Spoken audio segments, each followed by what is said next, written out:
Hai guys, ketemu lagi sama saya Rivo Cayano di Etnik Indonesia.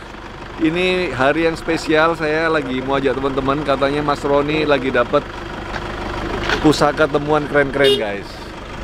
Saya pengen ke tempatnya Mas Roni, sekalian kita lihat barang apa aja yang ada di sana. Sekalian sehari ini juga kita nanti akan ada ke tempatnya para senior Tausan Aji juga. Untuk di daerah Jombang, kita lagi di daerah Jombang sekarang. Siapa tahu kita akan dapat pusaka-pusaka yang keren. Oke? Ikuti perjalanan kita ya. Let's go!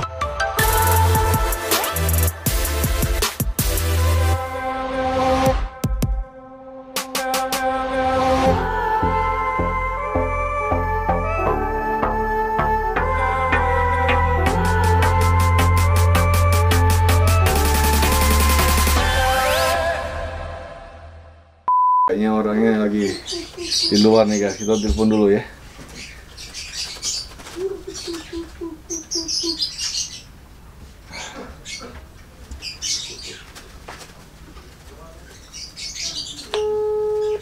Kita telepon Mas Roni dulu.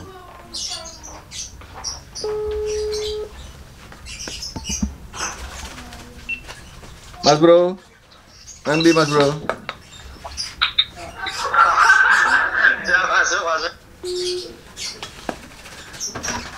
Halo. Halo.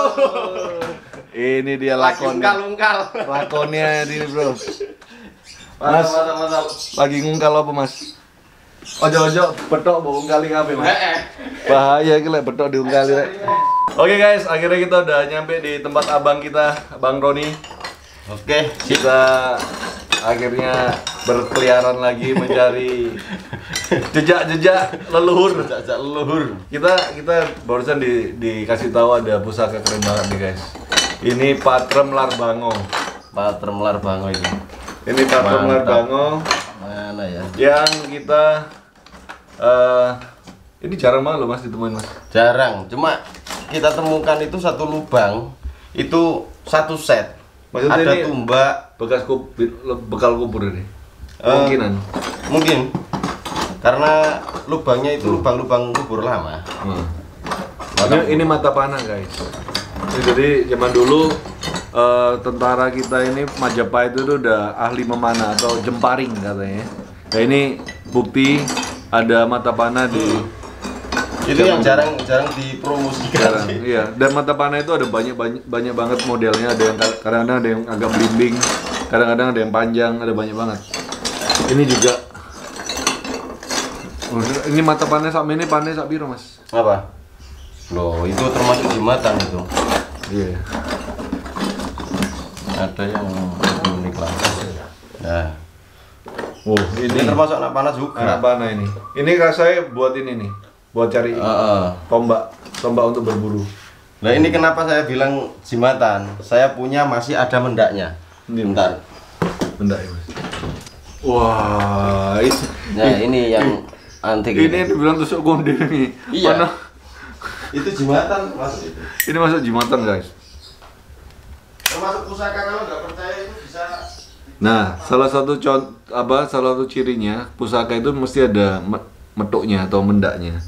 Nah ini salah satu yang ciri khas kenapa Mas Roni bilang ini pusaka, karena ada dipasangin mendak. Ini salah satu yang ada yang bilang ini sebagai tusuk konde kalau orang zaman dulu. Ini ditaruh untuk ikat rambut dan juga sebagai senjata pamungkas katanya. Betul sekali. Senjata pamungkas untuk kalau supaya kalau di Jepang tuh ada senjata untuk harakiri ya. Nah, orang-orang percaya bahwa ini salah satu pusaka untuk putri-putri yang menjadi senjata pamungkasnya. Bentuknya unik-unik banget nih, tusuk konde seperti ini. Mantap sekali. Ini gandengannya ini. Ini ternyata ada. Ini biasanya kan kalau senjata zaman dulu itu seperti ini, jenisnya seperti becok, tapi bukan alat, makanya ada tekukannya seperti ini. Nah ini juga termasuk senjata tapi sikap ini. Iya ini yang kecilnya. Nah ini yang besar. Nah ini yang kecil ini yang banyak sekali diburu sama kolektor untuk pedang tengklek atau larbango. Ini biasanya besar-besar dan ini Mas Roni lagi ketemu yang kecil banget. Yang kecil. Ini ada dokumennya cuma ada foto sih. Ini langka banget. Bisa jadi jimatan ya. Ini rasanya untuk pamornya nih Mas. Saya sudah nyuci 2. Oh iya. Iya. Betul pamornya atau kelangan? Enggak, pamor. Oh. Bahkan meteornya itu ngepiur. Batu meteornya ngepiur. Mantap. Nanti kita lihat ya hasil pencuciannya Mas Roni kayak gimana. Banyak. Harta karunnya disimpan di sana. Tapi sudah saya matikan karatnya. Ini keren. Jadi ini walaupun disimpan tanpa dicuci. Ini bisa. Ini pusaka ini kayak Mas kayak gini ya. Untuk kayak kukri ya. Kalau di negara lain ada yang namanya pusaka kukri, modelnya kayak gini juga. Tapi ini berarti udah dipakai di era Mojopahit, modelnya kayak gini. Nah ini tombak-tombak temuan. Jadi wah, mungkin yang jarang ditemukan ini. Mungkin Om Rivo nggak punya ini. Oh iya, ini ada bolongnya nih guys. Itu. Ini ada bolongnya nih. Nah ini jarang banget, ini dapur yang jarang banget untuk tombak. Ya, itu bisa dikatakan kalau keris itu kan pamengang jagat. Tapi itu masuk ke dapur tumbak. Dapur tumbak pamengang jagat ya. Ini pagernya siapa mbok cepok? Iya, pagernya orang-orang enggak tahu.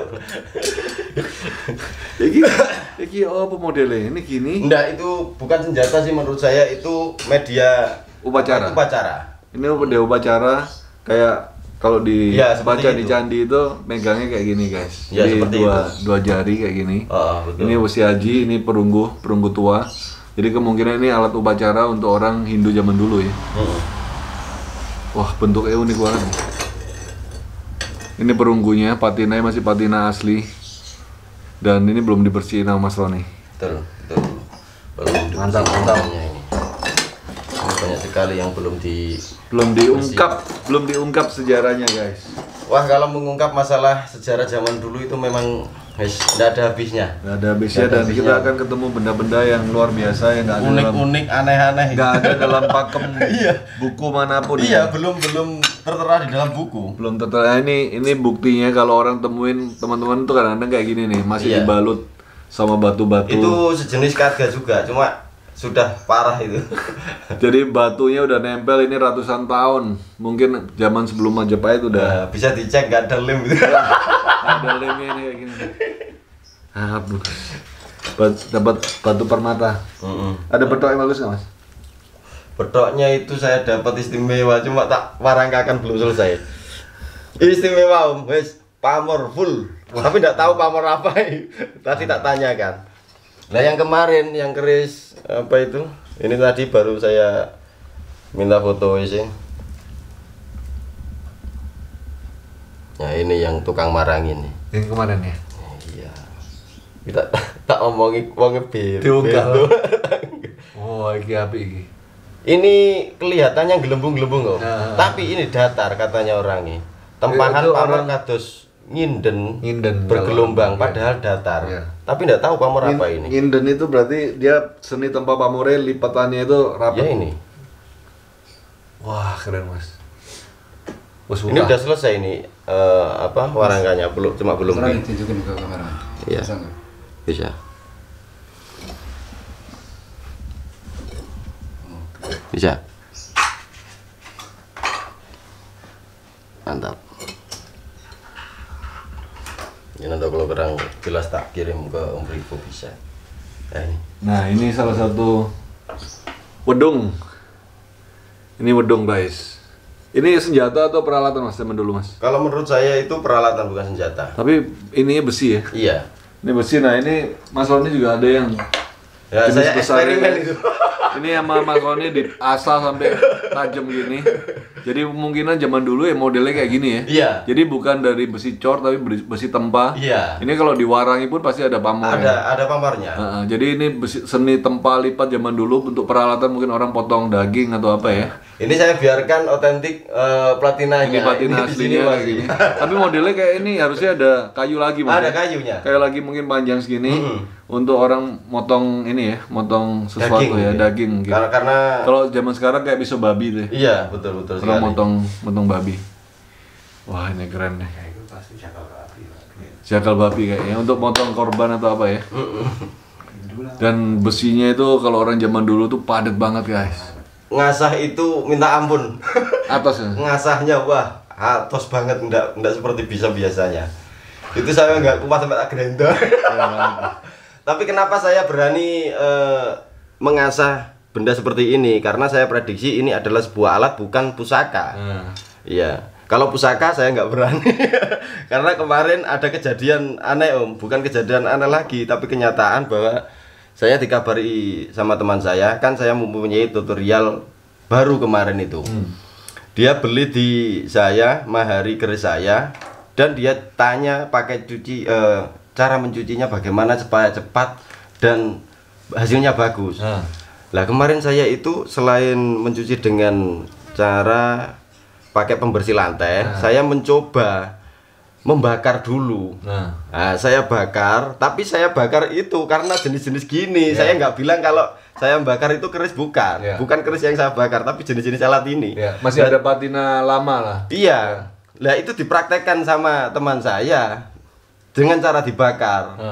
Setelah membakar sebuah bilah keris yang mahari dari saya, sekarang nggak bisa jalan Om. Waduh. Kenapa? Kakinya kebakar plastik. Buktinya ini saya baru dikabari. Jadi kena sawap ya Mas? Ya bisa dikatakan seperti itulah. Harus hati-hati. Makanya harus hati-hati dengan cara memegang pusaka atau merawat pusaka itu tidak boleh sembarangan. Benar. Karena ini teman saya dirawat masuk rumah sakit ini Mas? Masuk rumah sakit, ini dikelongkop nih. Kulitnya ini dikelongkop karena ini parah banget. Waduh. Saya dikabari nggak bisa jalan lagi ini. Ini orangnya. Jadi teman-teman kita harus hati-hati. Apapun pusaka itu kalau buatan orang zaman dulu pasti ada tuanya. Ada tuanya. Jadi kita nggak boleh sembarangan memperlakukan. Karena kita juga harus menghormati bukan hanya secara histori, tapi kita menghormati juga secara esoteris. Iya, karena apa sih banyak mengatakan benda gini aja, besi aja. Itu. Lah dengan cara dia tidak tahu cara mencucinya, cara menghormati dengan cara apa kita menghormati pusaka, dia ceroboh bahwasanya dia tidak tahu itu benda alat atau pusaka zaman dulu. Kalau alat mungkin sisi esoterisnya tidak nggak se ekstrim pusaka. Pusaka kita harus benar-benar respect. Kita harus benar-benar menghormati. Itu jenis keris lo itu yang dibakar itu kemarin. Oke. Kerisnya selamat, manusianya tidak selamat. Segini Iya. Tapi teman-teman makanya kita apapun yang kita lakukan intinya adalah kita kalau niat kita baik dan kita banyak minta nasihat ke teman-teman yang lain, mungkin kita akan terhindar dari hal-hal yang tidak diinginkan gitu ya. Sebenarnya simpel sih. Apapun kalau kita bisa menghargai, mungkin kita itu akan dihargai. Apapun bentuknya. Seperti itu. Kalau kita ceroboh, kalau kita itu karena kata orang Jawa dulu jobrio. Nah, jobrio itu biasanya orang akan seolah-olah menantang, meremehkan. Iya. Itu nggak boleh. Jadi pasti imbasnya pasti ada. Oke teman-teman, kita akan korek-korek lagi lemarinya Mas Roni ada apa aja nanti di video selanjutnya ya. Sampai ketemu. Salam Rahayu.